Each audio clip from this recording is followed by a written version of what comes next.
How many of you say yes? Yes, correct. Correct. It is correct. Correct. तो मुझे and का भी एक सेंटेंस बोल दो. Help me with one sentence of and. This is an umbrella.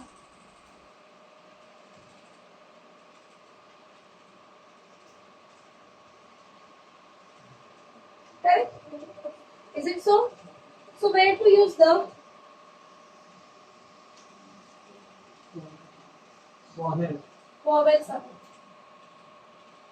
What happens in English grammar, we are learning and studying the language of other country. So we just mixed up and इसका हम एकदम देसी वे में बोले तो खिचड़ी बना दे. We don't have clear concepts and knowledge about any of the basic topics too. Even though teachers, I'm not insulting any Indian teacher who teaches an English, because I by myself an English teacher who's an Indian, okay? But still, the clear concept and knowledge even is missed in YouTube channels too.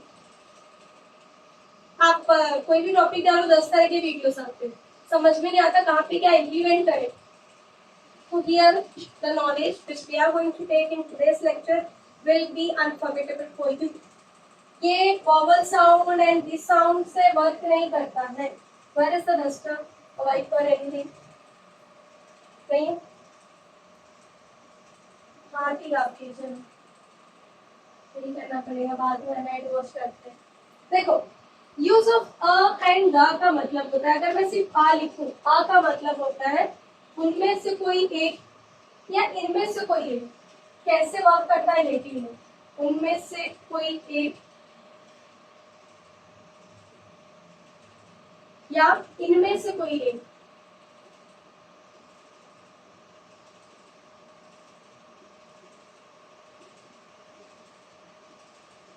Basically, I will talk about girls.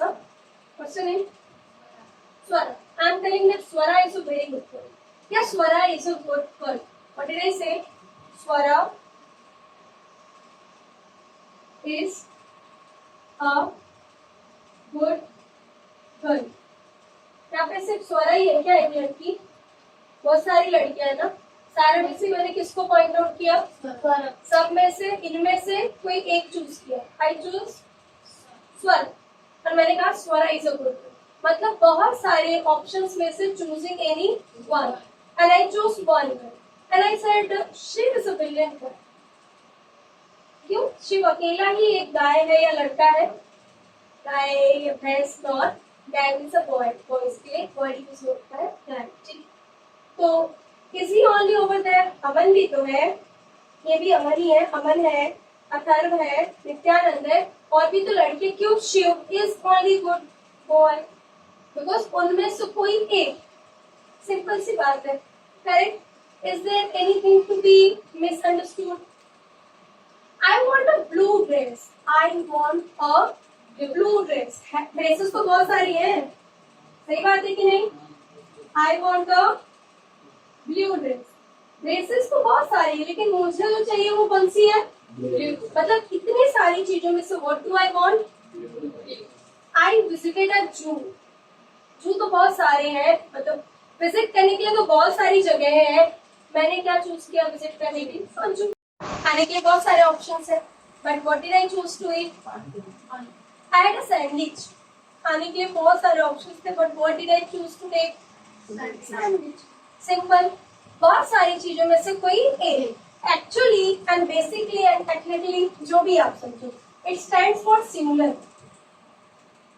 आपको आपके mind में उनमें से कोई एक, इनमें से कोई एक, सारी चीजों में से जो भी मैंने प्रैक्टिकली आपको एक्सप्लेन किया, ऑलवेज रिमेम्बर दैट आ जो है वो किसके साथ आता है? सिंगुलर सेंटेंसेस के साथ. Okay, is it making sense to you? आपका यूज क्लियर है? तो मैं एंड का भी बता ही दो. ये कॉन्सोनेंट वोवेल वाला क्या गेम चालू है, गेम को ही फिनिश कर देते. ठीक है. Use of and. एंड का भी मतलब वही होता है जो आपका मतलब होता है. थोड़ा सा स्लाइट डिफरेंट है. वो क्या है बेटी? एंड का मतलब भी यही होता है इनमें से कोई एक.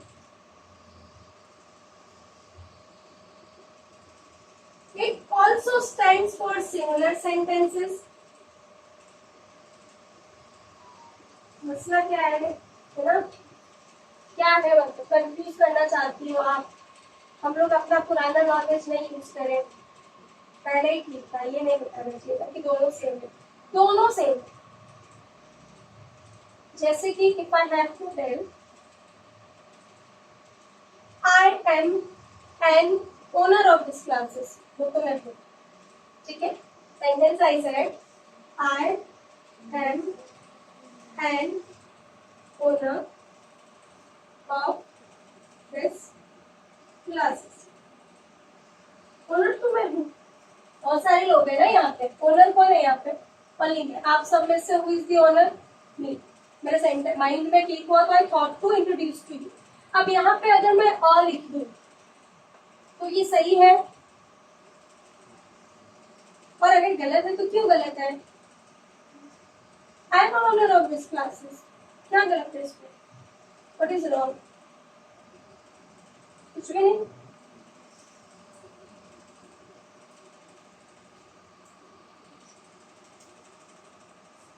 कंफ्यूजिंग?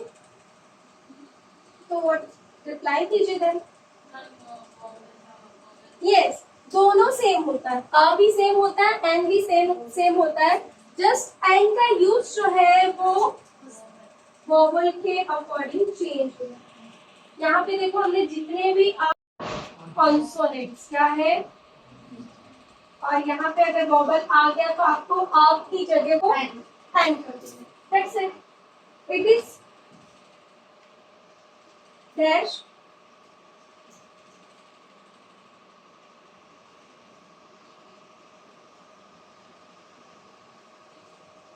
क्या it is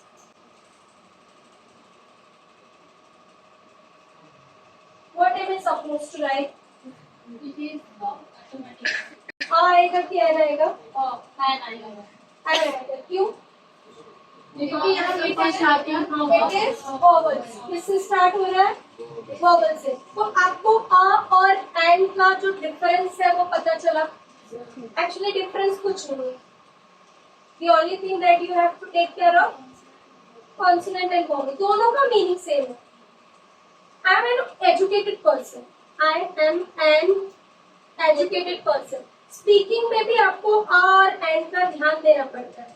She is a student, I am a teacher, he is an MBBS doctor।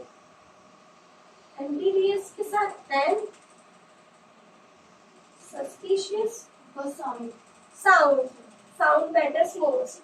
अगर मैं बोलूं कि एमबीबीएस तो बहुत सारे हैं, डॉक्टर्स तो बहुत सारे, एमबीबीएस तो एक ही है ना, तो माय डियर साउंड का भी मैटर करता है। जो हिंदी में हम पढ़ते हैं हमारे स्वर व्यंजन, तो मैं किसी वर्ड को किस स्वर से उच्चारण कर रही हूँ, मैं एमबीबीएस को कैसे लिखूंगी हिंदी में, बताना जरा। starting from A। ए क्या है हमारा? वोवल है, स्वर है, हिंदी में स्वर है, तो फिर वो इंग्लिश में भी वोवल ही होगा, and we have to follow over there sound. अगर मैं बोलूं union, it is union party, ये कैसे लिखाएगा? यू मिस, ये मतलब कुछ अलग नहीं हो गया? हिंदी ग्रामर को इंग्लिश ग्रामर में लाके आप भी तो खिचड़ी कर रही है। खिचड़ी नहीं कर रहे, सिंपल सा कॉन्सेप्ट है आपको समझने के लिए कि अगर किसी भी वर्ड के पहले अ एन लगा रहे हो तो you have to take care of that कि प्रोनाउंसिएशन भी पता हो। हर एक वर्ड का प्रोनाउंस करने का तरीका अलग होता है। Like honest, this is a silent letter. Hrithik Roshan बोलते हैं हम, वो अपने नेम के साथ एच लगाते हैं, एच इज साइलेंट। मेरा जो नेम है Tanu, it is taken from Hanuman Chalisa, बुद्धहीन तनु जानिके। There is a line in Hanuman Chalisa, बुद्धहीन तनु जानिके। बुद्धहीन तनु जानिके मतलब एक ऐसा शरीर जिसमें बुद्धि ही नहीं है। तनु मीन्स शरीर। मेरे नाम का अगर आप स्पेलिंग देखोगे तो ए है ही नहीं है, छोटे ऊ की मात्रा आती है मेरे नाम में, तनु। ए जो है वो साइलेंट लेटर होता है, इट इज स्टाइलिश लेटर्स जो आपको कहीं नहीं मिलेंगे in any of the books और any of the online resource meant to study English. जैसे ये जो तरीका मैंने अपना है आपको एक्सप्लेन करने का, you will not get to know anywhere else. This is implemented and documented by me, क्योंकि मैंने ऑब्जर्व किया फर्क क्या है दोनों में। और कॉन्सोनेंट वॉवल्स वाला कॉन्सेप्ट तो मेरे टीचर्स ने भी पढ़ा के बहुत कंफ्यूज किया था। 10th तक मैं सोचती थी कि मतलब क्या है एड, स्पेशल लोगों के लिए है क्या, ये कॉमन लोगों के लिए है क्या, या फिर क्या है ये स्पेशल। Too much confusion. एक चाइल्ड ब्रेन को ट्रेन ही ऐसे करना चाहिए कि वो सॉर्टेड एंड क्लियर नॉलेज से। Are you able to understand this? Not this standard. Previously आपने ये पढ़ा भी नहीं और आज समझ में नहीं आ रहा। अगर मैं आपको कहूँ कि एक आप कोई एग्जाम्पल मुझे हेल्प करे तो, या कहीं ऐसा तो नहीं आपको कम उम्र से पहले में कोई टफ टॉपिक पढ़ा दे कि स्टार्ट हो जाता है और एंड द कौन सी स्टेट बोर्ड में सीबीएसई में स्टार्ट होता है, स्टेट बोर्ड पे और डिले होता है स्कूल में यूज ऑफ और एंड द है to try to pay more attention towards the lecture और involve हो। बट चाइल्ड सर ब्रेन की साइकोलॉजी अलग होती है। It is easy, but it depends on presence of mind also. बच्चों का presence of mind अलग अलग होता है। Today's time बच्चे अलग अलग mindset के साथ पैदा हो गए। हर एक बच्चा एक बार में नहीं समझता, हर एक बच्चे को आपका पढ़ाने का तरीका भी इजी भी है तो भी नहीं समझता। कभी कभी वो समझ ही नहीं पाते, कोई तरीका नहीं समझ पाते। प्रेजेंस ऑफ माइंड प्लस अगर लेक्चर चालू हो कहीं और थिंक करे, जैसे मैंने आ का यूज पढ़ाया कि उनमें से कोई एक जियान को समझ गया होगा, clear, because he is present, कि वो ध्यान दे रहे हैं। अब ये बच्चा अगर थोड़ा होता है कभी कभी मुझे रहता है ये काम करना है वो काम करना है, फोन उठाती हूँ क्या करना था, किसका नंबर सर्च करना था, किसको क्या भेजना था, माइंड से स्लिप हो गया, फिर फोन कर दिया, फिर याद आता इसके लिए फोन उठाया था और मैं स्क्रॉल करके रह गई। दैट्स द रीजन मैंने इंस्टाग्राम ही डिलीट कर दिया। मैंने कहा बंद, अब नहीं यूज करना, वो हो गया, यूज कर लिया 4-5 साल। मन किया कभी थोड़ा मैं जिंदगी में सॉर्ट आउट हो गई पढ़ाई लिखाई से, मैं डाउनलोड कर दूंगी, फिलहाल के लिए तो मैंने डिलीट कर दिया। मुझे अगर खुद में कुछ बुरी आदत मिलती है ना, मुझे वो चीज आने लगती है, तो मैंने कहा ये बुरी आदत है डिलीट कर दो, व्हाट्स द बिग डील। कौन सा मुझे कोई मैसेज आते हैं, hi ma'am I am your big fan, will you have one certificate, नहीं आते मुझे ऐसे मैसेज, इसलिए मैंने दुख के मारे डिलीट कर दिया। अब जब मैं फेमस हो जाऊंगी तब डाउनलोड करूंगी। Jokes apart, I am not meaning it. आपको समझा? और ये just depends on the sentences. अभी यहाँ पे देखो आपको उच्चारण पे भी ध्यान देना। उच्चारण मीन्स प्रोनाउंसिएशन पे, how we pronounce the words. So यहाँ पे एमबीबीएस को हम एम से प्रोनाउंस करें। जैसे मैं बोलूँ मैंगो, तो क्या यहाँ पे भी एम वाला साउंड आ रहा है? यहाँ पे तो मैंगो मैंगो है ना, मैंगो वाला साउंड आ रहा है, करें यस और नो? तो आप जब वर्ड्स के पहले आ और एन लगाए तो इस चीज का भी ध्यान दीजिए कि उस वर्ड्स को हम प्रोनाउंस कैसे करें। जैसे she is pursuing BSc in a university और एन यूनिवर्सिटी।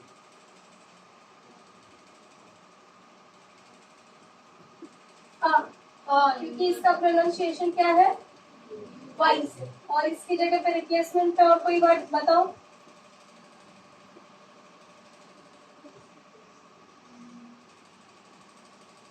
इंटेलिजेंट, आप बताइए, आ आएगा कि एन आएगा? यस, ये किससे शुरू हो रहा है? ये प्रोनाउंसिएशन वाला कंसेप्ट क्या है आपके माइंड में? मैं आपको पढ़ा भी इस तरीके से रही हूँ कि कल को चल के आप किसी को पढ़ाएं तो आपका जो पढ़ाने का तरीका हो वो सॉर्टेड है।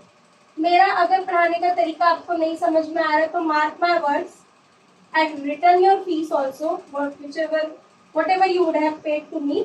अगर मेरा तरीका नहीं समझ में आ रहा है तो किसी का तरीका नहीं जानते, क्योंकि मैं इंग्लिश ही पढ़ा रही 10-12 साल से, और मैं भी पहले टफ वे में ही पढ़ाती थी जैसा मुझे पढ़ाया गया था, but later I just made it easy for my students. मेरा नहीं समझा तो किसी का नहीं समझेगा, नहीं ऐसे कैसे मिस। आप क्या बहुत अच्छी टीचर हो क्या? पता नहीं, मैं अच्छी खराब हूँ, बट इंग्लिश ग्रामर का कॉन्सेप्ट क्लियर रखती हूँ। तो मुझे लग रहा है कि ऐसा होगा आपकी लाइफ टाइम में। ये बहुत इजी कॉन्सेप्ट है, अगर खोए रहोगे नाखून में अपने कि ऐसे करूँगा तो बाल बढ़ेंगे तो फिर बेटा नहीं समझेंगे। ये even I teach to that standard students too, they can also get it, pay attention on. ठीक है, तो यहाँ पे हम क्या यूज करेंगे? An MBBS. तो आप मुझे हेल्प कीजिए 10 ऐसे सेंटेंसेस से जहाँ पे आ का यूज कीजिए और 10 ऐसे सेंटेंसेस जहाँ पे an use. Would you do it? Take the time of time. का नाम हो गया, किसी स्पेशल बुक्स का नाम हो गया, ऑल ओवर द रिवर्स, जो चीज रेयर है, जो नॉट फाउंड एवरीवेयर, मतलब स्पेशल चीजों के लिए ही द का यूज किया जाता है। Like the things which only exist one, जैसे कि द गंगा रिवर।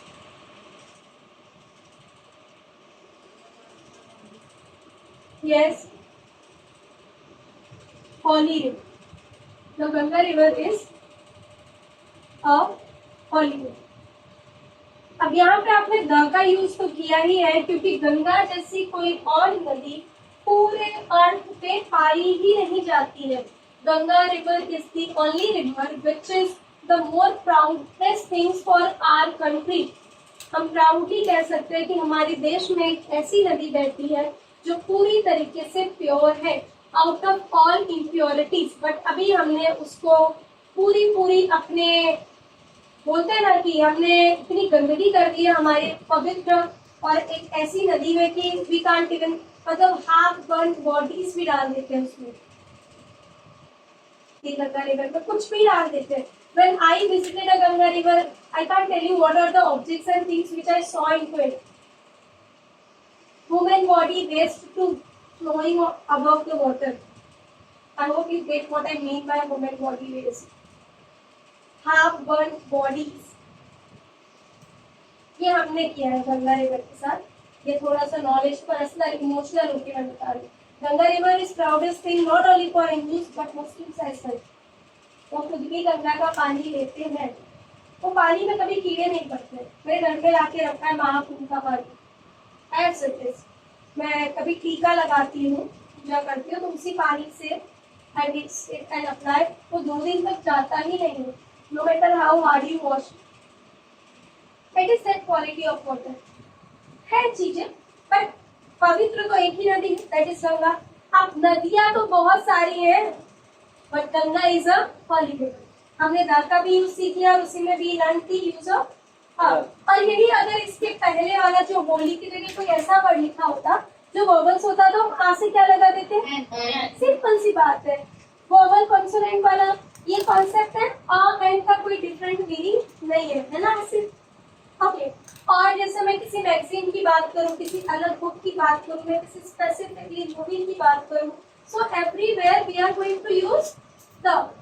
So मैं बोलूं the Pacific Ocean is one of the largest ocean. तो Pacific Ocean जैसा कोई और ocean है क्या? There is a national park in Kollam, the national park. Is there any other national park? I visited the state Uttar Pradesh, the Uttar Pradesh. और कोई Uttar Pradesh all over world में exist करते हैं ओनली फॉर, जैसे आप अगर अटेम्प्ट कर रहे हो ग्रामेटिकल वे में, you are attempting questions based on preposition use of a and the, so you must be very careful about that कि द का यूज कहाँ पे कर सकते हैं। Am I clear? Some of the examples I have mentioned in the brackets, like books के साथ rivers, countries, movie, oceans, universe or special and rare names, something like that. जो specifically one, the Antarctica. Yeah, like that. अब जैसे किसी, yes, the Bhagavat Gita, the Quran Sharif, rare है, books के ही name है, but it is the Quran Sharif book is holy book, पवित्र book है वो। बुक्स तो बहुत सारी है, but Quran Sharif is a holy book. तो Bhagavad Gita is a holy book, ये पवित्र बुक्स मानी जाती है। तो ये स्पेशल है ना बाइबल क्रिश्चियंस के लिए। तो और कोई ऐसी बुक्स हैं ऑल ओवर वर्ल्ड में? नो।